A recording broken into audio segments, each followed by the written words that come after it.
안녕하세요. 예, 경기력 2.5가 또 이렇게 좀 연장이 돼가지고 저희가 오늘까지는 뭐 내일 돼봐야지 결과를 안다고 하는데요. 예레미야 오늘 구강하시게 되는데요. 영상으로 공부하시고 또 이제 오늘부터 해서 전도학교가 4주 동안 시작이 됩니다. 그래서 이제 많은 분들이 참여하시길 이제 바라면서요. 이후로도 3주 정도 전도학교 끝날 때까지는 저희가 시간이 겹치기 때문에 그 영상으로 공부하시게 하는 게 맞을 것 같아서 네, 그렇게 하게 됐습니다. 뭐 이렇게 여러분들 공부하실 때도 이렇게 혼자 공부하실 때 좀 지루하시지요? 이렇게 서로 같이 이렇게 오고 가는 게 있으면 은혜가 참 많이 더할 텐데, 근데 또 이런 조건 하에서도 공부해 가시는 여러분 정말 정말 정말 많이 존경합니다. 예. 오늘 예레미야 공부하실 텐데요. 우리 지난주에 하셨던 이사야서에 대한 나눔이 좀 있습니다. 그 나눔에 대한 거 다음 것 좀 보여드릴게요. 예, 나눔에서는 이사야는 이스라엘과 주변 국가들이 하나님의 심판을 받을 것이다라고 예언을 하고요. 우리 하나님께서는 죄를 그냥 넘어가지 않는 분이시다라고 했습니다. 이제 우리 같이 나누고 생각해 봐야 할 부분은 당신은 각 나라와 또 우리 특별히 이민사회 있죠. 뉴질랜드에 이제 죄가 만연해 가고 있거든요. 무엇을 생각하십니까? 라고 되어 있고요. 두 번째로는 그 이사야 때 히스기야 왕 때 그 침공받는 사건이 있잖아요. 아수르 왕에게 침공을 받을 때에 사네립이 보낸 글을 받은 히스기야 왕이 하나님 앞에 펴놓고서 이제 기도할 때가 있었습니다. 그렇게 기도할 때에 하나님께서 사네립의 군사를 완전히 멸하셨다. 이 사건을 보면서 무엇을 느끼십니까? 있습니다. 세 번째로는 여호와를 앙망하는 자는 새 힘을 얻는다고 하셨습니다. 당신은 언제 이 말씀을 경험하셨습니까? 여호와를 앙망하는 자는 새 힘을 얻는다고 하는 그 새 힘을 얻는 때가 이제 언제셨습니까? 라고 이제 묻는 것과 마찬가지입니다. 예, 그래서 이사야를 통하여서 이사야가 겪었던 시대에 또 우리 오늘부터 공부하실 예레미야 시대에 지금의 시대와 모양새는 달라도 하나님과 멀어지고 또 하나님을 배역하는 그런 일이 많았던 것은 같은 상황이거든요. 많은 배움이 있으셨을 것이라 생각이 됩니다. 오늘 공부하실 예레미야, 예, 예레미야는 이제 모두 52장으로 되어 있는데요. 이제 오늘부터 해서 여러분 33장까지 이제 1차적으로 공부하시고요. 나머지 부분하고 예레미야 애가랑 같이 합쳐서 공부하시게 됩니다. 책 제목 예레미야는 선지자 예레미야의 이름을 따서 책 이름을 정했습니다. 그 왕국의 연대 여러분 잘 아시지요? 예. 그래서 통일왕국이라고 하는 사울 왕 때부터 솔로몬 왕 때까지가 통일왕국이거든요. 이 통일왕국이 120년이 지속이 됩니다. 40년씩 예, 3번. 120년 외우기 좋지요. 그 다음에 930년에 북이스라엘과 남유다로 분열되어서 북이스라엘이 멸망하기까지 208년. 앞에 있는 120년과 같이 합치면 328년 정도 되지요. 남유다가 586년 바벨론에게 멸망하기까지 344년. 합치면 한 이제 460년 되잖아요. 거진 500년 되죠. 왕조가 500년을 이어간다고 하는 것은 역사적으로 많지는 않습니다. 우리 조선 왕조 500년 해서 우리는 500년이 뭐 쉬운 것 같은데요. 네, 그러지 않습니다. 그래서 굉장히 오랜 기간 동안에 지속되었던 왕조라고 저희가 이제 알 수 있는 것입니다.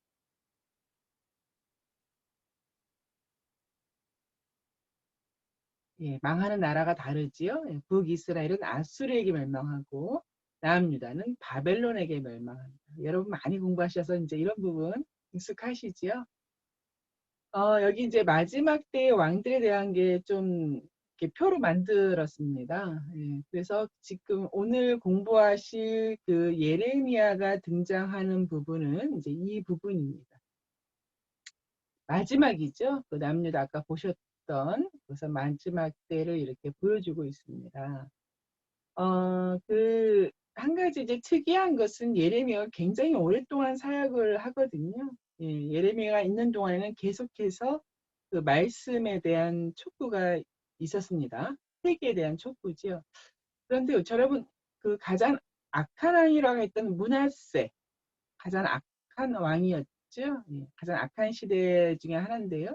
뭐 그 전에 이제 아합 시대가 있었습니다. 그것은 북이스라엘인데요. 여기 남유다에서는 므낫세. 근데 그때는 선지자가 예, 기록된 선지서가 없습니다. 예, 그리고 이제 그 11개 하에 가면 므낫세 죄로 인하여서 이제 유다가 멸망한다는 말이 있거든요. 참 아이러니하죠. 선지자가 이제 기록된 선지서가 없는 거죠. 그래서 선지자 활동이 없죠. 그 정도로 세대가 악해졌다는 것을 뜻하고 그런 악한 시대로 인하여서 멸망했어요. 말씀이라고 하는 것이 저희 가까이 있다는 것은 정말 큰 은혜가 아닐 수 없습니다. 말씀이 없는 것이 정말로 이제 위험한 것이고 위기가 되는 것이고요. 예레미야 활동 다시 왕들을 좀 보면요. 활동이 시작될 때가 예, 요시야 왕 31년. 이제 요시야 왕은 이집트가 북방 정책을 폈을 때 그런 이집트를 막으려고 이렇게 전쟁하는 중에 사망하거든요. 그런 다음에 요시야의 차남인 여호아스가 왕이 되는데요. 불과 3개월밖에 통치를 하지 못하고 아, 있죠. 그리고 이제 이집트, 애굽에 이제 바로 느고 왕이 끌려갑니다. 근데 끌려가면서 그 이후에 세워진 왕이 여호야김 혹은 엘리야김이라고 하는데요. 11년 통치했고요. 요시야 왕의 장남입니다. 예. 참 역시 마찬가지로 이제 이집트에 끌려가지요. 그 다음에 여호야긴 고니야라고 하죠. 여호야긴 3개월 여호야김의 아들입니다. 제가 여호야김이 이집트로 끌려갔다고 말씀드렸죠. 예, 아닙니다. 이제 바벨론이 와서 친애굽 정책을 하는 여호야김을 이제 왕에서 하야시키죠. 또 여호야긴도 마찬가지고 마지막 시드기야 왕을 끌고 가는 것을 여러분 아시겠습니다. 유다 왕의 족보에 의하면 시드기야 왕이 나오지를 않습니다. 그 족보에는 이제 이렇게 되어 있습니다. 물론 당연히 이제 요시야 왕 나와 있고요. 여호아스가 빠지는 경우가 많습니다. 3개월만 통치를 해서 그런지 그 다음에 장남인 여호야김으로 갑니다. 예, 그리고 여호야김의 이제 아들인 여호야긴 고니야라고도 하거든요. 이렇게 가고요. 시드기야로는 내려가지 않아서 멸망하는 당시의 마지막 왕을 여호야긴으로 많이 이야기를 합니다. 시드기야인데 왜 여호야긴으로 끝났지? 라고 할 때는 어떤 장남으로 내려오는 그 왕조를 이야기할 때는 이제 그렇게 해서 여호야긴으로 끝날 때도 있다. 책을 읽어보시면 이제 그렇게 나올 수가 있습니다. 예레미야에 대해서 한 몇 가지 좀 보겠습니다. 예레미야는 예루살렘 북쪽으로 좀 떨어져 있는 아나돗에서 제사장의 아들이었습니다. 1장 1절에 보면 베냐민 땅이라고 되어 있죠. 아나돗의 제사장들 중에 이제 힐기야의 아들 예레미야의 말이다 해서 제사장 가문이구나라고 아실 수 있고요. 40년이 넘도록 심판 메시지를 전했습니다. 여기 보면 여러 왕들이 나오거든요. 요시야 왕 나오고요. 그죠? 여호야김 나오고 또 이제 시드기야 왕까지 해서 지금 여기 밑에 쭉 이제 나열을 했는데요. 40년 동안 메시지를 전한 그런 선지자였습니다. 예레미야는 별명이 눈물의 선지자입니다. The Weeping Prophet 해서 이제 눈물의 선지자. 9장 1절에 보면은 내 백성을 위하여 주야로 울리로다라고 해왔습니다. 우리가 눈물의 선지자라고 이야기를 하고요. 13장에도 눈물을 흘려 통곡하리라. 위핑 프로펫 예레미야입니다. 예레미야는 실물 교훈이라고 해서 이제 하나님께서 직접 명령하신 것이지요. 결혼하지 말라는 명령을 이제 받았습니다. 16장 읽으실 때 보면 너는 이 땅에서 아내를 맞이하지 말며 자녀를 두지 말지니라 라고 되어 있죠. 이 말씀을 볼 때 예레미야는 결혼하지 않았겠구나 라고 생각할 수가 있습니다. 예레미야는 40년 동안은 전하는 그 심판 메시지 때문에 자신의 동족들로부터 심한 멸시와 핍박을 받았습니다. 특별히 동족 중에서도 같은 선지자들로부터 많은 핍박을 받은 선지자입니다. 또한 예레미야의 이름은 이제 여호와께서 던지시다라고 해서 이제 다른 말로는 기초를 놓는다라는 의미, 새 언약과 관련이 되는데요. 여호와께서 세우신다, 지정하신다라는 의미가 될 수 있습니다. 예레미야서는 이제 읽어보면 마지막쯤에 가면 서기관 바룩이 등장하거든요. 이제 바룩을 통해서 뭐 이제 글을 받아쓰게끔 했다, 뭐 이제 이런 내용들이 나옵니다. 예레미야에서는 좀 비유가 많이 나옵니다. 살구나무 가지, 끓는 가마가 이제 이렇게 그 이스라엘 땅으로 쏟아지는 그런 비유, 썩은 뱃띠, 토기장이와 진흙, 깨진 오지병, 무화과 두 강주리, 좋은 강주리와 나쁜 강주리, 두 강주리, 환상이지요.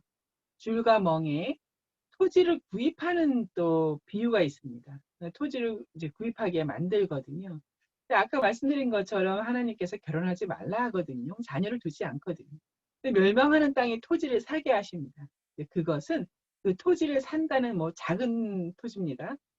그 토지를 사게 한다고 하는 것은 곧 다시 회복시키겠다. 너희들이 이 땅을 다시 사게 되는 날이 올 것이다. 그 당시는 정책이 이렇게 정복 정책의 정책으로서 정복자들이 그 정복한 나라의 사람들을 막 다른 나라로 흩습니다. 그 땅에 다시는 발붙이지 못하게 하는데 여기서는 토지를 구입하는 것이 증표가 되어서 70년이죠. 70년 후에 돌아와서 다시 자기의 땅들을 찾아갈 것이다. 이제 그런 회복에 대한 예언이 되겠습니다. 그 다음엔 진흙에 감춘 돌, 강 속에 버려진 책 등 이렇게 해서 많은 비유가 나오는 편입니다. 예레미야서는 40년 동안의 그 심판에서 한 2장 정도를 제외하고는 모두 52장 중에서 2장 정도를 제외하고는 모두 정죄와 심판에 대한 메시지이기 때문에 90%에 해당하는 부분이 다 심판에 관한 메시지가 되고 있습니다. 예레미야 연대 아까 나왔었죠. 요시야 왕 때 시작해서요. 바벨론 침략이 한 번, 두 번, 세 번, 그리고 이제 맨 마지막 완전히 성읍을 회파하는 사건으로 이어지는데요. 여호야김 나왔었죠. 익숙하시죠? 여호야긴 그리고 시드기야 이제 이렇게 세 번 침략해서 왕을 뭐 끌고 가거나 왕을 죽이고 또 침략해서 기존의 왕을 뭐 끌고 가고 또 새로운 왕을 세우고 그 새로운 왕이 다시 말을 듣지 않으니까 또 침략해오고 하는 이제 이런 식의 패턴으로 이어집니다. 그러면 제가 좀 재밌는 뭐 좀 그림으로 설명을 드리고 싶은데요. 이제 이렇게 아수르가 쇠퇴하고 바벨론 제국이 이제 일어나는 그 패권이 바뀌는 시대였습니다. 어, 그 바벨론 제국의 왕은 느부갓네살. 느부갓네살이라고 하는 왕이 그 이제 이름이 200번 이상이나 등장을 합니다. 물론 이제 하나님께서도 나의 종 느부갓네살이라고 했죠. 그때 이제 종이라고 하는 그 의미는 그 느부갓네살을 이제 통하여서 하나님께서 이렇게 심판하셨다는 뜻이죠. 이제 200번이나 등장하니 이제 굉장한 것이죠, 그죠? 좀 그림을 이제 보면서 하시면 좋을 것 같은데요. 아까 말씀드린 것처럼 요시야 왕은 이집트의 북진을 막으려다가 무기또 전쟁에서 사망을 합니다. 역사적으로도 유명한 전쟁, 무기또 전쟁입니다. 그 이후에 여호아스는 3개월 만에 바로 느고에 의하여 사로잡혀 갑니다. 친이집트 정부를 세워가는 엘리야김이라든가 그다음에 뭐 시드기야 모두 다 바벨론에게 그 저항하다가 침공을 그 바벨론이 침공하여서 모두 다 사로잡아가거나 이제 사형에 처하는 형국입니다. 이 요시야 왕, 여기 보면 초록색이 좀 진한 게 있으시죠? 이게 처음에 이제 요시야 왕이 갖고 있던 땅입니다. 요시야 왕이 이제 이 많은 땅들을 다 정복해서 얻었습니다. 굉장히 전쟁을 이렇게 잘한 그런 어, 요시야 왕이죠. 그런데 여기 보면 이제 검정색 라인이 쭉 가잖아요. 이제 이집트가 이렇게 북진 전쟁을 쳤거든요. 북진 전쟁으로 이집트가 계속해서 올라올 때 요시야 왕이 무기또라고 하는 데 가서 보이시죠? 예, 북진 전쟁을 막으려고 예, 이렇게 무기또 전쟁에 가서 전쟁을 하다가 이제 사망을 하게 됩니다. 이제 이쪽에 보시면 또 하나 이제 아까 이렇게 해서 영토를 차지했다는 말씀을 이렇게 드렸고요. 그래서 요시야 왕이 이제 어떻게 더 했는가 이제 좀 큰 그림으로 보시면 성경책하고 이렇게 맞물리는 부분이기 때문에 좀 더 자세히 보실 수가 있습니다. 아까 말씀드린 것처럼 그 여호야긴, 뭐 그다음에 시드기야 모두 다 예, 바벨론에 저항하다가 바벨론에 의하여서 살해당하는 뭐 그런 일들이 생깁니다. 여기 이제 지도를 보시면 여러 루트가 나오지 않습니까? 이제 바벨론이 침공해오는 루트들입니다. 그래서 뭐 1차, 2차, 3차 침공을 어떻게 해왔는가에 대한 이제 그림들이 있는데요. 여러분 PDF로 드리면 그 그림을 좀 자세히 보시면서 이렇게 해서 그 바벨론이 이집트로 갈 때에 여기 이 이스라엘 땅이 이제 길목이거든요. 그러니까 참 이 땅 지형이 이 지리적으로 굉장히 안 좋은 지리죠. 이쪽 한쪽 왼쪽은 완전히 지중해 바다 도망갈 곳이 없고요. 이 오른쪽은 사막입니다. 예, 그러다 보니까 중동 지역에서 이제 여기 정복 전쟁할 때 이제 이쪽 루트로 들어오게 되어 있거든요. 그럼 여기가 길목인 거죠. 이렇게 해서 이집트로 가고. 아까 뭐 그 바로 누고 이집트 왕도 마찬가지로 이집트도 영토 확장을 할 때 이 루트로 들어와서 여기 중동으로 위로 올라가거든요. 위쪽으로 해서 뭐 소아시아로 가든가 아니면 오른쪽 메소포타미아 지역으로 가거든요. 지형적으로 정말 하나님께 의지하지 않고는 그 이 지형이 여기에 안전과 안정을 주지 못하는 그런 하나님께서 심으신 약속의 땅입니다. 하나님만을 의지해야 하는 그런 땅이라는 것을 알 수가 있습니다. 그 이제 여러분 같이 있으면 좀 뭐 프린트로 예전에 제가 할 때 좀 만들었던 게 있었는데요. 이제 핵심은 그렇습니다. 만군의 여호와라는 만군은 굉장히 군인이 많다는 뜻이잖아요. 그래서 많은 군대의 여호와라는 게 있는데 그 숫자적으로만 많은 것이 아니라 그만큼 강력하다는 것이죠. 어떤 다른 적의 그 군대도 물리칠 수 있는 만군의 여호와라는 그 표현이 있는데요. 다윗 왕이 그렇게 했잖아요. 다윗 왕이 골리앗을 이제 이렇게 적게 싸울 때 너는 창각칼로 나오지만 나는 만군의 여호와의 이름으로 나가노라 하고서 이제 그 물맷돌을 돌렸지 않습니까? 구약 성경에 700 꽤 많이 나오지요. 예, 구약 성경에 272회 정도 이제 이렇게 나옵니다. 구약 성경에 나오는 것 중에서 역사서, 시가서 이렇게 쭉 나와 있는데요. 선지서의 거진 모두가 다 나오지요. 예, 선지서에 239회가 나오는데요. 그 중에서도 예레미야의 77회가 나오고 있습니다. 예, 그래서 예레미야가 40년 동안 지속적으로 외친 말은 만군의 여호와다. 애굽도 아니고 저 아수르도 아니고 바벨론도 아니고 만군의 왕, 만군의 그 장군은 여호와시다. 이제 이런 것을 계속해서 외쳤죠. 특별히 그 예레미야서는 여호와께서 말씀하시기를 이 여호와께서 말씀하시기를 굉장히 자주 나옵니다. 읽는 사람이 지속적으로 여호와께서 말씀하셨구나. 그분은 만군의 여호와구나. 이렇게 하게끔 되어 있습니다. 여러분 이제 읽으실 때 만군의 여호와라고 하는 내용을 이제 많이 보시게 될 겁니다. 이제 구조는 우리 요번에 공부하실 때는 33장까지 공부하실 텐데요. 여기 뭐 하얀 글씨로 좀 해놨습니다만 심판이라는 말이 있죠. 그래서 유다에 대한 심판의 메시지 그리고 다시 회복하시겠다고 하는 구원의 메시지. 특별히 33장, 예레미야 33장은 새 언약의 장이라고 해서 굉장히 중요하죠. 새 언약을 기점으로 해서 이제 이렇게 나눠지는데요. 33장에 새 언약이 나옵니다. 새 언약이라고 하는 것이 뭐 다른 기존의 언약을 뭐 다 없이 하고 새로운 것을 언약을 맺느냐면 그런 건 아니고요. 그 하나님의 법을 마음속에 심어주겠다는 언약이에요. 여호와의 법을 마음에. 그러니까 이렇게 글로만이 아니라 율법 책으로만이 아니라 돌로만이 아니라 십계명은 돌판에 새겼지 않습니까? 그것이 아니라 마음판에 새기시겠다 하는 이제 신약 때 이루어지는 일이지요. 그 언약에 대한 내용이 나옵니다. 조금 자세히 보시면요, 이제 이렇습니다. 이제 1장에서는요, 이제 예레미야가 많이 두려웠습니다. 하나님의 말씀 그 메시지 자체가 너무 두렵고 그 심판이라고 하는 것이 임한다는 게 굉장히 두려웠습니다.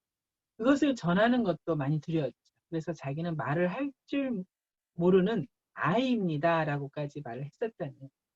그때 하나님께서 그와 함께 하시며 보호해 주실 것을 약속하는 그런 장면이 나오는데요. 조금 이제 세부적으로 보면 이렇습니다. 1장 5절에 모태에 짓기 전에 너를 알았다라고 하죠. 그리고 너를 여러 나라의 선지자로 세웠다. 그러니까 하나님께서 알았고 또 성별하시고 또 선택하셨다. 이제 이런 메시지가 나옵니다. 8절에 가면 내가 너와 함께하여 너를 구원하리라. 함께하여라는 말이 나오지 않습니까?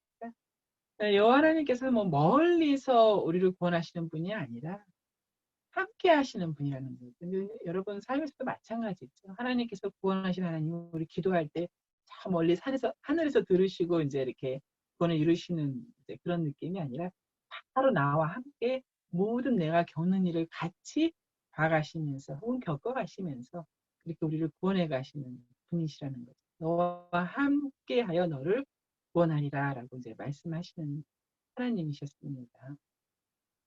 예레미야가 하나님을 많이 의지했을 것 같습니다. 이제 2장부터는요, 빨간 글씨로만 좀 만들어 봤습니다. 회개, 심판, 심판, 심판, 심판. 심판의 메시지가 25장까지 지속되는데요. 이렇게 심판에 관한 메시지 읽으실 때 좀, 정말 이런 심판의 메시지를 이렇게 지속적으로 전하시는 이유가 무엇인가? 꾸준히 이 심판의 메시지를 뭐 40년 이상 이렇게 전하시는 거거든요. 이스라엘 때부터 하면 더 오래됐죠. 심판의 메시지를 계속 전하시는 거예요. 그냥 아무 말 없이 이렇게 심판하시는 게 아니라, 그렇죠? 근데 이제 이것을 이제 회개하기를 그만큼 기다리신 거지.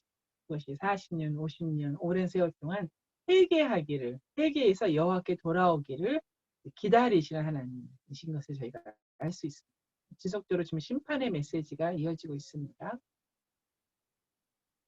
회개를 촉구하는 메시지. 예레미야 8장 22절에 보면은 제 백성이 아파함으로 저도 아픕니다. 눈물의 선지자의 말입니다. 저도 아픕니다. 되어 있습니다. 아까 그 여러 가지 비유가 있었는데요. 그 중에 이제 무화과 두 광주리 비유가 납니다. 하나는 좋은 무화과이고요. 이제 오른쪽에 보이는 건 이제 나쁜 썩은 무화과지 않습니까? 이제 이스라엘 백성이 이렇다는 것이죠. 좋은 무화과는 하나님께서 어떻게 하시는가? 이 좋은 무화과들은 굉장히 좋은 무화과이기 때문에 바벨론으로 이제 옮기시겠다는 거예요. 이제 그 모양새가 포로죠. 네. 모양새는 포로지만 이렇게 바벨론으로 옮기셨다가 유다에 대한 심판이 다 끝난 다음에 70년 후에 다시 땅으로 돌아오게 하겠다라는 말씀이죠. 이제 썩은 무화과는 이제 그대로 이제 그 이스라엘 땅에 남겨두는 것이죠. 계속적으로 바벨론에게 저항하다가 모두 다 멸망하게 됩니다. 근데 이게 무슨 뭐 바벨론으로 옮겨서 좋은 무화과가 되게 하겠다 이러는 것이 아니라 이제 말씀을 보면 이미 좋은 무화과입니다. 그리고 이미 썩은 무화과인 것이. 네, 그렇습니다. 이미 좋은 무화과에 대한 하나님의 계획이 있으신 거예요.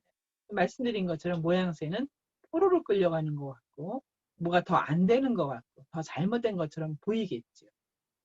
그러나 하나님 안에서는 하나님의 눈은 정확하시거든요. 하나님은 조응모아가 정확하게 아시거든요. 바벨론으로 옮기시겠다라는 메시지입니다. 유다에 대한 이제 심판의 말씀, 그래서 25장까지 이렇게 진행이 되고요. 이제 열방의 다른 나라들에 대한 이제 심판 메시지가 쭉 이어지는데요. 그 열방에 대한 그 심판 메시지, 멸망을 이제 예언하는 예레미야를 이제 고발하면서 여기 빨간 글씨로 거짓 선지자 하나냐가 나옵니다. 거짓 선지자 하나냐가 이제 뭐 예레미야 뺨을 때린 적도 있고 뭐 가든 적도 있고 뭐 그러거든요. 네, 그렇습니다. 이렇게 항상 거짓 선지자가 같이 이렇게 일어난다는 것이 이렇게 보면서 참 분별하는 그 눈을 가질 수 있었을까? 그 당시 유다의 왕은 물론이거니와 당시 제사장들이나 선지자들이 그럴 수 있었을까? 참 눈이 중요하구나. 볼 수 있는 눈, 무엇이 거짓이고 무엇이 참인지, 진리인지를 볼 수 있는 눈이 있어야겠구나. 그런 생각이 듭니다. 여기까지 해놓고요. 저희 잠깐 교재 보고 이제 마지막 한번 우리 봐야 할 메시지 이렇게 해서 하겠습니다. 여러분 교재 9강입니다. 9주차. 이 9주차에 보시면 예레미야와 예레미야 애가를 같이 이렇게 묶어서 뒀는데요. 이제 같은 제목은 했는데 그 위에 보니까 언약을 성취하시는 하나님의 은혜라고 되어 있습니다. 언약을 성취하시는, 사람은 언약을 성취하지 못하지요. 근데 하나님은 맺으신 언약을 성취하시는 분이십니다. 여러분을 읽으시면서 이렇게 마음에 와닿는 하나님의 많은 약속의 말씀들이 있으시잖아요. 네, 그것을 이루시는 하나님이십니다. 한 장 넘기시면 거기 연대기가 나옵니다. 우리 연대기 봤는데요. 거기다 이렇게 하이라이트 좀 몇 군데 하면 좋을 것 같습니다. 1차 침략, 2차 침략, 3차 침략 이렇게 되어 있거든요. 그래서 하이라이트 해가시고요. 아까 제가 말씀드린 것처럼 그 이제 왕이 친바벨론이 아닌 친애굽 정책을 펼 때에 바벨론이 와서 그 왕을 뭐 살해하거나 뭐 끌고 가거나 한 다음에 새로운 왕을 세우고 그렇게 세운 왕이 여호야긴이겠죠. 이제 그 왕도 다시 친애굽 정책을 펴고 바벨론을 대항하니까 다시 2차 침략으로 와서 여호야긴을 대신 또 시드기야를 세우고 뭐 이런 식으로 되기 때문에 왕과 침략이 같이 돌아갑니다. 그 밑에 구조를 보시면요. 이번에 우리 9주차 공부하실 때는 33장까지 같이 공부한다고 말씀드렸죠. 그 33장 자체다가 동그라미 해놓으시고요. 새 언약. 33장 새 언약. 이렇게 해놓으시면 좋죠. 네. 33장 새 언약. 새 언약의 내용 이제 말씀을 드렸죠. 네. 마음판에 하나님의 법을 이제 새긴다. 성령의 내주하심을 말씀하는 거랑 마찬가지입니다. 오른쪽에 보시면요, 그 예레미야의 그 주제라든가 쭉 나오는데요. 그 역사적 배경에서 보시면요, 예레미야 시대 때는 애굽과 바벨론, 애굽과 바벨론, 애굽과 바벨론 진짜 그 양쪽 사이에서 정말 이리 치고 저리 치고 했던 이제 이스라엘인데 지형적으로 그럴 수밖에 없다고 말씀드렸지요. 여러분 혹시 시편에 나오는 그거 기억나시나요? 낮의 해와 밤의 달이 새지 못하리니 라는 거 나왔잖아요. 낮의 해라고 하는 것은 이제 동그랗게 생겼죠. 이집트가 해신을 태양신을 섬겼거든요. 예, 그래서 이집트를 뜻하죠. 밤의 달이라고 하는 것은 달은 이렇게 좀 초생달인데요. 그 바벨론, 그리고 메소포타미아 지역에 그 초생달 그것이 많습니다. 뭐 이렇게 어, 군인들이 타는 말에도 이렇게 초생달 모양을 막 목에다 이렇게 걸고 이제 그것이 표시거든요. 달신을 섬기거든요. 낮의 해와 밤의 달. 네, 이집트와 바벨론을 뜻하죠. 역사적 배경에서 보면은 이제 첫 번째가 609년이라고 나왔고요. 두 번째가 605년 뭐 이런 식으로 계속해서 침공이 오는 내용들이 있습니다. 네, 쭉 같이 공부하셨고요. 예, 다 봤던 내용이고요. 예레미야 애가 탐구는 이제 다음에 보도록 하겠습니다. 그래서 두 장 넘기셔서 첫 번째 일과 예레미야의 소명 나왔죠. 거기서 핵심 구절에 보시면요. 보라, 내가 하지 않습니까? 내가 동그라미는 내가 해놓고서 보면은 어, 음, 너를 여러 나라와 여러 왕국 위에 세워서 너로 하여금 이제 몇 가지를 하게 하자. 너로 하여금 뽑고 파괴하고 파멸하고 넘어뜨리며 건설하고 마지막으로 심게 하리라. 내가 너를 세워서 너로 하여금 이렇게 하게 하리라라는 이제 그런 말씀이 진행되고 있습니다. 이렇게 뭐 뽑고 파괴하고 파멸하고 넘어뜨리고 하는 이런 말들에서는요, 말씀의 숲에서 보면 거의 마지막 부분인데요. 거기 심판이라는 단어가 보이십니까? 그러면 심판에다가 동그라미 하시고 그 밑에 줄에는 회개라는 단어가 나오잖아요. 회개라는 단어에다가 이렇게 동그라미 하시는 거죠. 심판의 메시지, 그 심판 전에 회개하기를 촉구하시는 것이죠. 곧 하나님께 돌아오라고 요청합니다라고 나왔죠. 하나님께 돌아오라. 여호와께 돌아오라. 요즘 우리 시대 때도 굉장히 중요한 메시지입니다. 여호와께 돌아오라. 그래서 쭉 나오다가요. 문제 2번 쓰실 때요. 이제 문제 2번 할 때 두려워하는 예레미야라고 나왔잖아요. 예레미야 마음이 참 많이 두려웠습니다. 여러 가지로. 그 두려워하는 예레미야에게 하나님께서 주신 명령에서 한 가지 쓰시고요. 1번. 네. 또 2번. 약속은 무엇인지 해서 명령과 약속 이렇게 하나씩 써주시면 좋습니다. 이제 오른쪽에 4번 문제 보시면요. 예레미야를 부르시면서 보여주신 이제 두 가지 환상이 여기 1장 이제 그 11절부터 나오는데요. 거기 보니까 첫 번째 환상 나왔지 않습니까? 그래서 첫 번째 환상, 살구나무 가지를 이제 환상으로 보여주시는데 그 환상을 적으시고 또 두 번째 환상하고 나오잖아요. 막 끓는 가마, 엄청나게 끓는 가마 환상을 보는데 북쪽으로부터 이스라엘 땅에다 쏟아지는 거. 이게 이제 그 바벨론 뜻하는 거죠. 북쪽으로부터 쳐들어올 것이라는 것을 의미하는데요. 이렇게 두 가지 환상과 의미를 기록하시면 됩니다. 6번에 보시면요. 하나님, 반역한 유다를 향하여 하나님은 남편과 라는 말이 있죠. 내가 너의 남편이라는 표현을 쓰시거든요. 예. 내가 너의 남편인데, 너가 나의 아내인데, 너가 자꾸 다른 나라한테 가서 그렇게 하면 되겠느냐. 내가 남편인데, 다른 남편한테 하면 되겠냐. 뭐 이런 의미인데요. 이제 애굽을 뜻하는 것이죠. 다른 남편에게 그렇게 가서 의지하고 하면 안 된다는 내용이 나옵니다. 또 한 페이지 넘기셔서요. 2과 예루살렘 멸망에 대한 예언이 나옵니다. 예. 자, 예루살렘의 멸망인데요. 핵심 구절에 보니까요. 거기서 보니 너희는 예루살렘 거리로 빨리 다니면서 그 넓은 거리를 찾아보고 알라. 너희가 만일 정의를 행하며 진리를 구하는 자를 몇 명이요?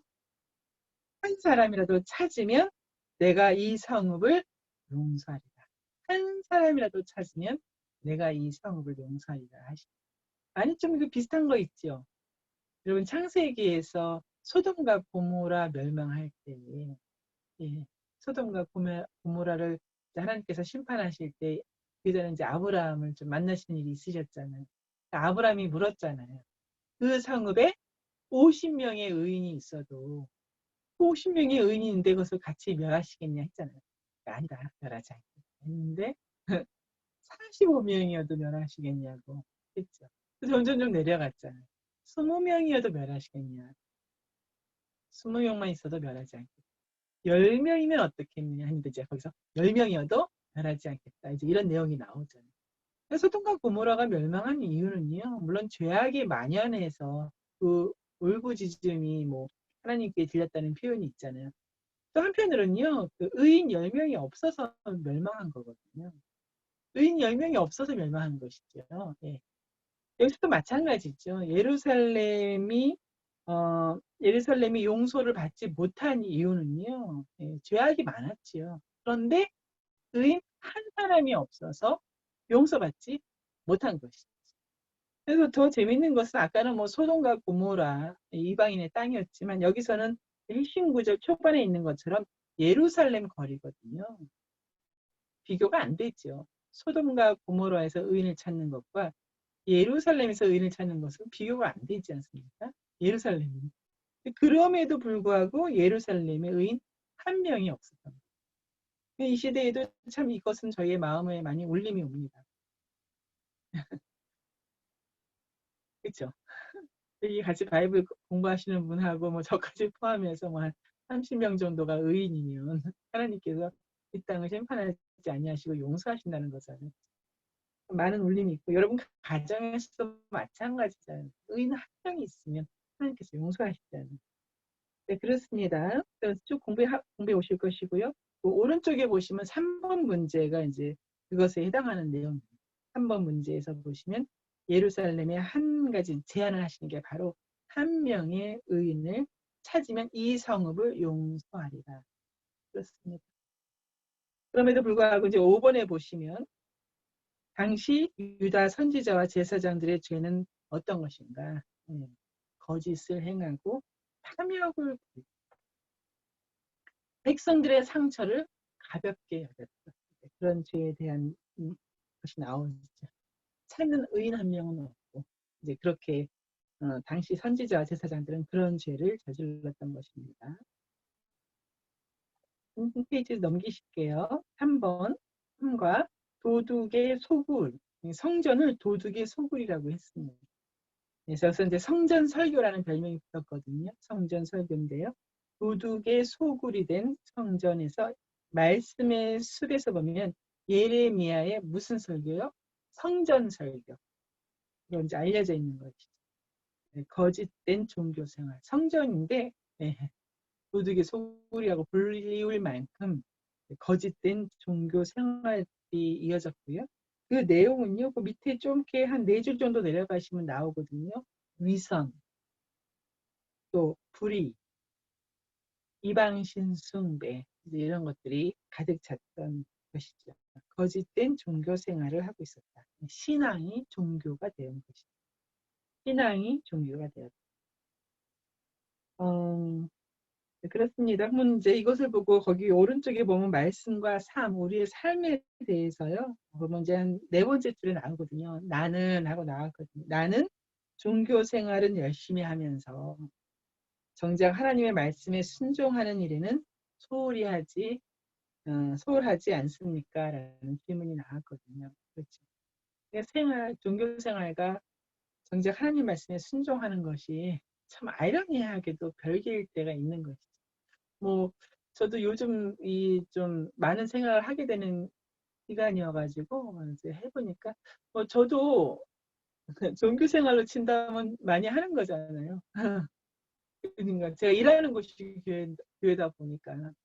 근데 이제 그게 일을 그렇게 뭐 이렇게 쭉 일을 해간다고 해서 제가 하나님의 말씀에 순종하는 삶을 사는지 안 하는지는 저만 알거든요. 그런 것입니다. 제가 많이 회개를 했죠. 또 하나 더 넘기시면 선지자의 눈물.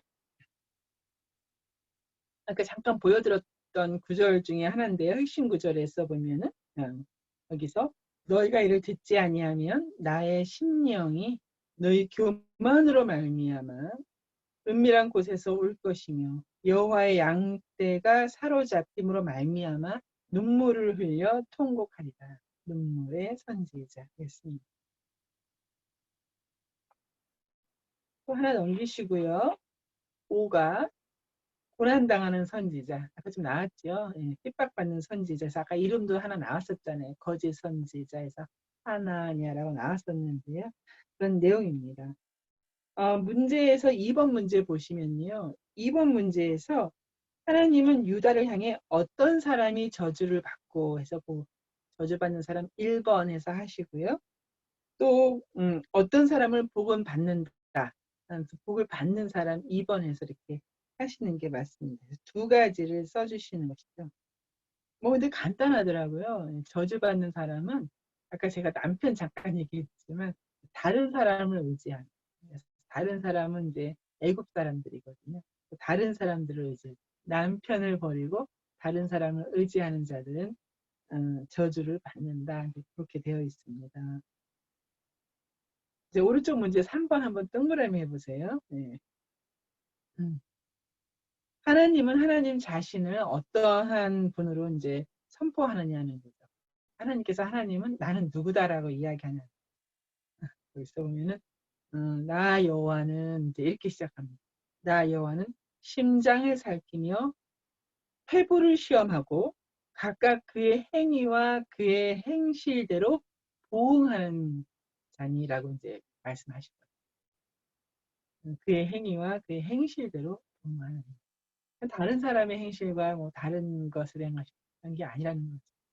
다른 사람이 나한테 악하게 나오더라도 내가 반응하는 그 나의 행실이 있는 것이죠. 네. 반응하는 나의 행실이 있고, 또 이제 어떤 일이 벌어지든지 간에 그 일들이 뭐 선하든 악하든 그건 사실이지만 거기에 내가 어떻게 반응하고 어떻게 생각하는가는 나의 행실이 그 부분에 대하여 보응하신다는 것이죠. 네. 그래서 남이 대접받고자 하는 대로 남을 대접하라는 말이 있잖아요. 그죠? 이제 해당하는 거죠. 네, 그렇습니다. 또 이제 넘기셔서 6과 보실게요. 지도자들에 대한 심판에 대한 이제 예언입니다. 지도자들이 심판을 받을 것이다라는 내용이고요. 핵심 구절에 보면 이제 유명한 구절이죠. 여호와의 말씀이니라 자주 등장한다고 말씀드렸죠. 여호와의 말씀이니라 여호와께서 이르시기를 계속 나오거든요. 보라, 때가 이르리니 내가 다윗에게 한 의로운 가지를 일으킬 것이라고 했죠. 유명하죠, 그죠? 오실 메시아를 이제 이야기하는 것이죠. 그가 왕이 되어서 지혜롭게 다스리며 세상에서 정의와 공의를 행할 것이며 정의와 공의를 행할 의로운 가지를 이제 주신다는 거죠. 그의 나라의 유다는 구원을 받겠고 이스라엘은 평안히 살 것이며 그의 이름은 여호와 우리의 공의라 일컬음을 받으리라. 공의의 하나님. 그렇게 나옵니다. 밑에 1번 문제가요. 제가 이번에 다시 한번 이렇게 훑어보면서 혹시 답안지가 잘못될 수도 있겠다는 그런 갑자기 기억이 났습니다. 아무튼 그 1번 문제에서는요. 그 예레미야가 시드기야 왕과 신하들에게 있어서 이제 바벨론이 침공해 왔을 때입니다. 이제 그때 막 나가서 저항하고 싸우기도 하고 뭐 이제 이런 일들이 있을 때인데요. 생명의 길과 사망의 길이 무엇인지를 이제 각각 이야기해 놓는데요. 여러분 잘 보시고 1번 뭐 생명의 길은 어떻게 하는 것, 어떻게 했을 때, 또 2번 사망의 길은 이제 어떻게 했을 때라고 이제 쓰시면 됩니다. 근데 아마 답안지가 좀 잘못되었었다는 기억이 납니다. 그 두 가지를 그렇게 쓰시면 됩니다. 거기 오른쪽에 보면 말씀과 삶에서요. 예, 두 번째 줄에 보면 예수님은 하고 나왔죠. 예수님은 다윗 왕가의 의로운 가지에서 이제 마태복음 보면은 예수님의 족보가 쭉 나오잖아요. 다윗 왕은 나오죠. 오셔서 공의와 정의로 세상을 통치하셨고 지금도 지금도 지금도 통치하고 계십니다. 예수님은 지금도 통치하십니다. 네. 지금도 이렇게 통치하시는 그 예수님에 대해서 저희가 다른 편으로는 은혜를 베푸신다는 표현도 하거든요. 성도에게는 끊임없는 그 은혜를 베푸시거든요. 그 은혜를 따라 살아야 되거든요, 저희가. 그러니까 예수님의 통치하신 대로 저희가 살아야 되잖아요. 그것을 다시 한번 저희가 이렇게 관계 속에서 볼 때는 은혜에 따라서 은혜를 주시는 때에 은혜를 받고 이러는 거죠. 항상 은혜를 주시지만 저희가 그것을 이제 은혜로 받을 때가 있거든요. 그 은혜에 따라서 은혜를 따라가며 이제 이렇게 살아야 되거든요. 뭐, 뭐 작은 간증이지만 이제 저도 그렇습니다. 저도 이 바이블키 이렇게 좀 녹화하고 이렇게 할 때요. 마음이 이렇게 많이 차오르는 상태에서 이렇게 녹화를 하기를 제가 원하거든요. 근데 저한테 있어서는 바이블키 녹화를 하는 그 은혜지요. 예. 그 은혜가 이렇게 풍성하게 저한테 있을 때 이제 이런 거 같이 이제 공부하기를 이제 원하거든요. 근데 제가 막 은혜를 짜낼 수도 없고 막 은혜를 달라고 막 이렇게 할 수도 없는 거거든요. 그래서 하나님께서 오늘 뭐 저에게 은혜를 주시면 은혜를 따라 제가 오늘 이제 뭐 준비해서 녹화를 하고 아니면 하나님께서 생각하신 더 좋은 날이 있으면 그날에 주시는 풍성한 은혜를 갖고 녹화를 하고 뭐 저희 작은 개인 어떤 그 간증은 그렇습니다. 은혜를 따라서 은혜를 따라서 내 스케줄에 맞춰서 은혜를 달라고 하는 것이 아니라 하나님의 은혜에 따라서 제가 해야 할 일들을 이렇게 해나가는 것이죠. 그 다음에 7과 보실게요. 70년 바벨론 포로 생활에 대한 예언이 나옵니다. 핵심 구절에서 보면 70년 딱 나오지요. 이 모든 땅이 폐허가 되어 놀랄 일이 될 것이며 이 민족들은 70년 동안 바벨론 왕을 섬기리라. 하지만 이 부분이 저주가 아니라 오히려 복인 거 아시지요? 예. 좋은 무화과이기 때문에 바벨론 땅으로 옮기신다고 아까 제가 말씀을 드렸는데요. 1번 문제가 이제 그렇게 잘 나오지요. 1번 문제에서 보면 극히 자가 붙었네요. 극히 좋은 무화과는 갈대한 땅으로 옮겼다가 그다음에 다시 이제 회복하는 내용을 여러분 쓰시겠지요. 그런데 그 밑에는 악하여 먹을 수 없는 무화과. 네. 악하여서 먹을 수 없는 무화과는 남아있게 해서 이제 멸절하게 한다는 그런 내용입니다. 거기 이제 오른쪽 2번에 보시면요. 예레미야가 언제부터 언제까지 예언을 했는데도 유다가 돌이키지 않았다라는 그 대목이 나옵니다. 그 대목에서는 요시야 왕 이제 13째 때부터인데요. 그 당시, 글을 쓸 당시까지는 23년 동안 이런 내용이 나옵니다. 아까 이제 예레미야 전체적인 그 선지자로서의 활동 기간 40년 말씀드렸고 그 전에 이제 이사야도 말씀드렸잖아요. 여기 이 부분에서는 이제 그 현재까지는 23년 동안 지속적으로 유다에 대해서 세계를 촉구했던 것을 이야기하고 있습니다. 그 밑에 보면은 이제 신학적 나이테의 포로와 귀환된 내용이 나오거든요. 거기 나올 때마다 동그라미 넣으시면 좋을 것 같아요. 1차에서 동그라미 넣으시고 1차 침략 때 같이 끌려갔던 사람 중에 다니엘이라는 이름이 있잖아요. 네. 그리고 2차 때 이제 2차 때 뭐 끌려간 사람이 여호야긴 있고 여러분 선지자 중에서 에스겔 제사장인데 에스겔이 있습니다. 에스겔이 있고요. 3차 때 이제 예루살렘이 함락된다는 내용이 있고요. 4차는 이제 그 느부사라단이라고 이제 군대 장관이 와서 완전히 그 예루살렘 상을 회파하는 이제 그런 내용이 나옵니다. 이제 8과에 보시면 참 선지자와 거짓 선지자 이렇게 점점 이제 어둠과 빛이 더 선명하게 갈라지는 것이나 마찬가지입니다. 처음에만 다 같이 섞여 있다가 갈라지는 것이죠. 참 빛과 이제 어둠이 점점점 이제 갈라져가는 그런 상황입니다. 핵심 구절에 보면 70년이 차면 70년, 정확하게 70년을 말씀하셨죠. 네. 이렇게 정확하게 몇 년을 말씀하신 경우는 성경책에 많지는 않습니다.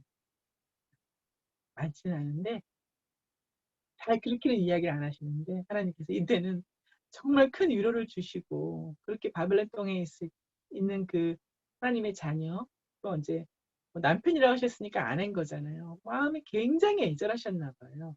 70년이라고 딱 이해를 하신 거예요. 그렇습니다. 이제 오른쪽 페이지 이렇게 보시면은 거기서 그 말씀과 삶에서 보시면요. 4번째 줄에 보면 나는 혹시 하고 나왔거든요. 내 목숨과 안전 때문에 죄를 두둔하거나 우리와 타협하지 않습니까? 적극적으로 거짓 선지자 행세를 하지는 않아도 저희가 이런 식으로 죄를 두둔하거나 우리와 타협하는 것은 그런 거짓 선지자가 행했던 것과 일반이지 않겠는가 그런 내용입니다. 네, 마지막으로요. 국가에서는 제목이 새 언약 아까 좀 설명을 드렸지요. 새 언약 결국 새 언약은 이제 메시아 오실 메시아가 오심으로써 저희 안에 또 성령을 보내시고 하면서 이루어지지 않습니까? 핵심 구절이 거기 그러나 그날 후에 내가 이스라엘 집과 맺을 언약은 이러하니 70년 후지요. 내가 나의 법을 그들의 속에 두며 그들의 마음에 기록하여 나는 그들의 하나님이 되고 그들은 내 백성이 될 것이라 여호와의 말씀이라 했죠. 말씀을 뭐 십계명 돌판에 새기거나 모세로 하여금 뭐 어디에 적게 하거나 한 것이 아니라 마음에 기록하여라는 말씀을 주셨습니다. 네, 그렇습니다. 이것이 새 언약으로 됩니다. 이렇게 해서 이제 예레미야가 이 장수로는 지금 보셨지만 국아까지 해서 좀 내용이 많잖아요. 하루에 한 장을 해도 모자란 건데요. 참 여러분 이렇게 온라인으로 이렇게 각자가 공부하시게 된 제가 좀 마음이 많이 짠합니다. 마지막 거 한번 보면서 마무리할게요. 이제 책 중에 이런 책이 있습니다. 여기 이제 위에 보면 무릎 꿇고 손가락으로 읽는 예레미야. 그러니까 이제 이 책을 쓴 사람이 자기가 무릎을 꿇고 손가락으로 예레미야서를 이제 읽는다는 거예요. 손가락으로 읽는다는 얘기는 하나하나 이렇게 이제 이렇게 하나하나 이렇게 새겨가면서 읽는다는 뜻도 되겠죠. 그러면서 예레미야와 함께 이제 이 저자가 온다라는 이제 그런 뜻이겠죠. 거기에 나와 있는 이제 내용 중에 하나인데요. 주님의 뜻을 두려워하는 우리의 모습. 그것을 불신앙이라고 했네요. 불신앙과 두려움의 사이는 결코 신앙의 자리가 아니더라는 것이죠. 그래도 이제 나가다 보면 이제 흔들릴수록 어떻게 되는가? 흔들릴수록 더욱더 중심에 서야 됩니다. 가장자리에 서서는 안 된다는 거죠. 흔들릴수록 더 중심에. 저희가 아는 것은 말씀 중심이죠. 중심에 서야 된다는 것. 이것을 이야기한 것이 예레미야. 만군의 여호와. 가장 예레미야가 말하고 싶은 그 흔들릴수록 더 중심 잡아야 할 그 중심은 만군의 여호와 야훼 체바오트라 그러거든요. 그래서 잡아야 된다라고 해서 예레미야가 시대 때 이제 했었던 내용들인데요. 저희도 이제 저도 이번에 다시 공부하고 이렇게 하면서 참 요즘 또 많은 그 죄가 만연해져 뭐 법적으로도 뭐 이미 뭐 낙태법은 그렇게 합법화됐고 이제 또 안락사법이라든가 뭐 마리아나 합법화에 대한 것들인가 이런 법들이 좀 뉴질랜드 땅에 이렇게 세워진다는 게 저는 이제 좀 놀랐습니다. 어떻게 이 땅에 이런 법들이 세워질까? 그 법을 뭐 필요성이 있다는 또 그런 글들도 보게 되지만요. 이제 그렇습니다. 그때 이 시대의 아픔, 시대의 죄를 주님께 고하고선 상한 심령으로 기도하는 그런 마음이 되어야겠습니다. 그런 마음으로 예레미야서를 읽으시면 좋겠습니다. 네, 여러분 수고하셨습니다. 감사합니다.